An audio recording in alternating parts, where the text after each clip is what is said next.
안녕하세요. 강박자동차 채널입니다. 요즘 전기차 이슈가 뜨겁습니다. 미국은 국내에서 생산된 전기차에 대해서만 보조금을 주겠다고 발표했고, 그동안 전기차 시장을 이끌어가던 유럽에서도 전기차에 대한 보조금을 없애거나 줄이고 있습니다. 아시는 바와 같이 전기차는 강력한 환경 규제와 정부 보조금으로 보급이 급속히 확대되어 왔습니다. 전기차의 보급이 늘어나면 규모 경제에 따라 전기차 가격이 싸질 거라는 예측이 크게 빗나가고 있습니다. 오늘은 전기차 이슈에서 핵심이 되는 배터리 원자재 광물 전쟁에 대해 정리해 보겠습니다.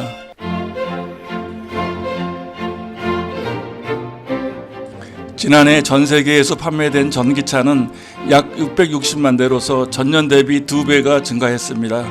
2021년 말 기준 전기차 누적 대수는 약 1650만 대로서 2018년 대비 3배가 증가한 것입니다. 지난해 전 세계 전기차 판매량 중 중국에서의 판매량이 330만 대로 절반을 차지했습니다.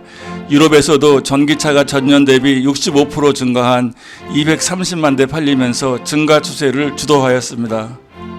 전기차 판매량은 올해도 빠르게 증가할 것으로 전망됩니다. 올해 1분기 전기차 판매량이 이미 200만 대를 넘어서면서 지난해 같은 기간보다 75% 증가했습니다. 중국에서는 올해 1분기 전기차 판매량이 전년 동기 대비 2배 이상 증가했고, 미국에서는 60%, 유럽에서는 25% 늘었습니다.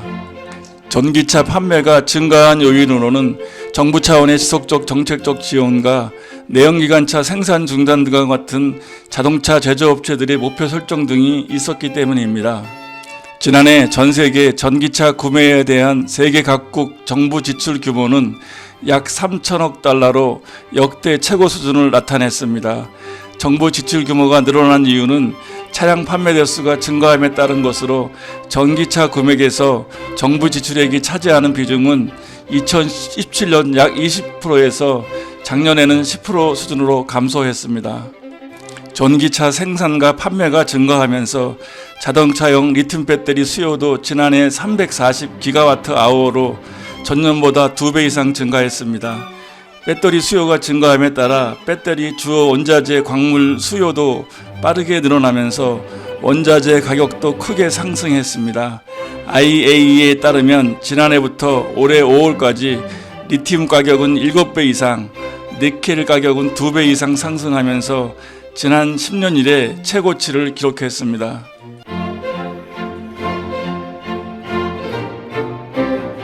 전기차는 내연기관차에 비해 전기 에너지를 저장하는 배터리와 구동모터에 많은 광물 재료가 들어갑니다. 전기 배선과 구동모터 건선에 사용되는 구리, 리튬이온 배터리에 쓰이는 리튬, 니켈, 코발트, 그라파이트 등이 그것입니다. 전기차에서 가장 많이 사용되는 광물은 그래파이트로서 음극재로 사용되며 약 66kg 사용됩니다. 여러 금속으로 구성되는 양극재에 비해 음극재 전체가 그래파이트로 구성되어 있기 때문에 전기차의 단일 광물 중 가장 큰 부분을 차지합니다. 다행히 그래파이트는 상대적으로 가격이 저렴하고 매장량이 풍부합니다. 다음으로 많이 사용되는 재료는 구리로서 약 53kg 사용됩니다. 전기차의 구동 모터에는 구동력을 얻기 위해 약 1.6km의 구리 전선이 감기게 되고, 전선 단자 등의 많은 구리가 사용되기 때문입니다. 그 다음으로는 리튬이온 배터리 양극재로 혼합해 사용되는 니켈, 망간, 코발트, 리튬입니다. 니켈 약 40kg, 망간 약 25kg, 코발트 약 13kg, 리튬 약 9kg이 사용됩니다. 최근 배터리 개발 추세는 니켈을 늘리고 코발트를 줄이는 방향으로 가고 있습니다. 특히 이러한 금속들은 특정 국가에만 국한적으로 매장된 경우가 많아 공급 불안이 발생할 가능성이 매우 높습니다. 당연히 가격 또한 불안정하여 언제 어떤 요인으로 가격이 치솟을지 알 수 없는 상황입니다. 전기차 한 대에 수십 킬로그램의 다양한 핵심 광물 재료가 사용되기 때문에 전기차 생산이 급속하게 늘어나면서 글로벌 광물 자원의 수급에 문제가 생기고 있습니다.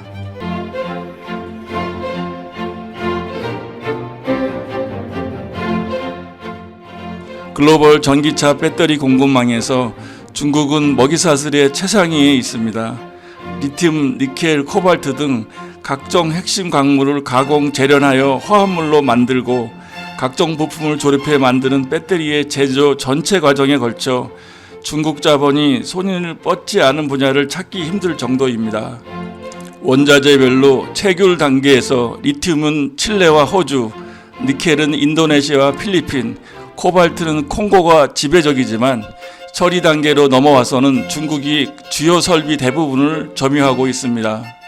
지난해 8월 킬로그램당 102위안 수준에서 거래되던 리튬 가격은 현재 킬로그램당 470위안 수준으로 4배가 훌쩍 넘게 오르며 고공행진을 이어가고 있습니다. 또 다른 핵심 원료인 코발트와 니켈 역시 여전히 높은 가격을 유지하고 있습니다. 2020년 1월 톤당 32,000달러 수준이었던 코발트는 현재 톤당 49,000달러로 53% 인상되었고, 같은 기간 니켈은 톤당 13,000달러에서 22,000달러 수준으로 올라 70% 인상되었습니다. 배터리 원자재 가격의 급등은 우크라이나 사태와 전기차 수요 급증, 글로벌 공급망 재평 등 복합적이고 구조적인 원인으로 촉발됐습니다. 중국 기업은 2010년대 초반부터 전기차 시장의 가능성을 눈여겨보고 리튬, 니켈, 코발트 등을 채굴할 수 있는 광산을 사들였습니다. 특히 가격이 가장 많이 오른 리튬 시장의 중국의 장악력은 압도적입니다. 세계 리튬 매장량의 60%가 남미 리튬 삼각지에 몰려 있지만 수산화 리튬, 탄산 리튬 등 배터리에 쓰이는 리튬 화합물 1위 생산 국가는 중국입니다. 수산화 리튬 전세계 생산량의 약 24%를 차지하는 감펑 리튬은 지난달 아르헨티나 광산 채굴회사 리테아를 9억 6,200만 달러에 인수합병했습니다. 리테아는 광산 자원이 풍부한 아르헨티나의 살타에 2개의 염호를 보유하고 있는데 리튬 매장량은 약 1,100만 톤에 추정되고 있습니다.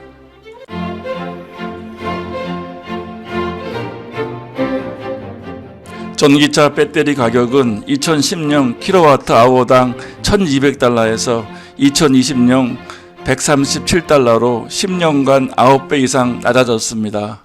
전기차 판매가 늘어나면 규모 경제로 배터리 가격이 낮아져 2023년에는 킬로와트아워당 100달러로 되어 전기차가 내연기관차와 같은 가격 수준을 보일 것이라는 예측은 최근 원자재값 급등으로 빗나가고 있습니다.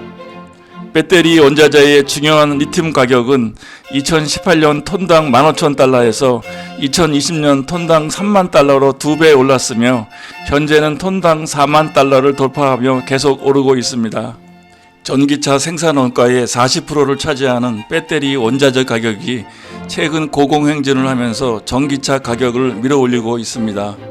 주요 전기차 제조업체는 판매 가격을 인상하고 있으며 미국 테슬라는 올해만 3차례 가격 인상을 단행했습니다. 최근 1년간 인상폭도 2천만 원 이상입니다. 유럽에서 전기차 회의론이 일고 있는 건 이 같은 가격 인상과 무관치 않습니다. 유럽을 비롯한 세계 주요 나라는 탄소 배출을 줄이기 위해 내연기관차보다 상대적으로 탄소 배출이 덜한 전기차 확대에 나섰고 보조금을 지원하는 식으로 내연기관차의 가격 차이를 줄여왔습니다. 각국 정부가 정부 재정을 통해 전기차 확산에 나선 이면에는 기술 개발 등으로 수년 내에 전기차 가격이 내연차와 비슷해지거나 더 저렴해질 것이라는 기대가 있었습니다. 하지만 전기차 판매가 급증하고 있고 코로나19와 우크라이나 사태가 겹치면서 배터리 가격이 급격하게 오르면서 전기차 보급 로드맵에 대한 재평가가 필요하게 되었습니다. 특히 유럽은 러시아 천연가스 수급의 문제로 전기요금이 급등한 상황에서 값비싼 전기차를 서두를 필요가 있겠느냐는 주장이 제기되고 있습니다.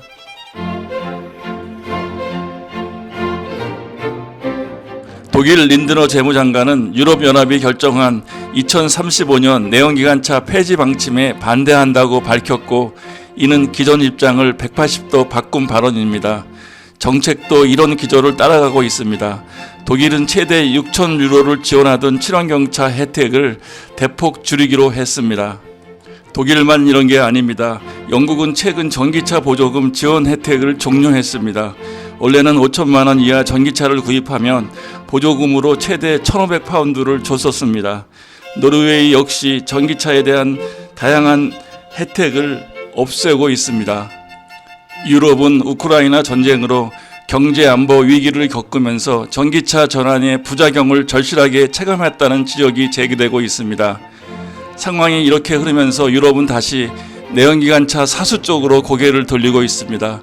선봉에는 벤츠, BMW 등을 앞세워 내연기관차 강자로 군림했던 독일이 있습니다. 미국이 지난 8월 16일 북미에서 조립하지 않은 전기차에 대한 보조금 지급을 중단한다는 인플레이션 감축법에 대해 바이든 대통령이 서명했습니다. 인플레이션 감축법은 북미에서 조립되고 배터리 자재 및 부품을 미국과 FTA를 맺은 국가에서 일정 비율 이상 조달한 전기차에 대해서만 $7,500 보조금을 지급한다는 내용을 골자로 하고 있습니다. 이 법은 미국이 중국 배터리 주도에 대한 견제이며 중국이 향후 배터리 소재의 무기화 가능성을 우려한 데서 비롯됐습니다. 실제 중국은 남미, 아프리카 등의 광산을 사들이며 배터리 소재 생태계를 확장해 가고 있습니다. 특히 양극재로 사용되는 리튬, 코발트 등의 가공은 중국 기업들이 이미 90% 이상을 장악했습니다.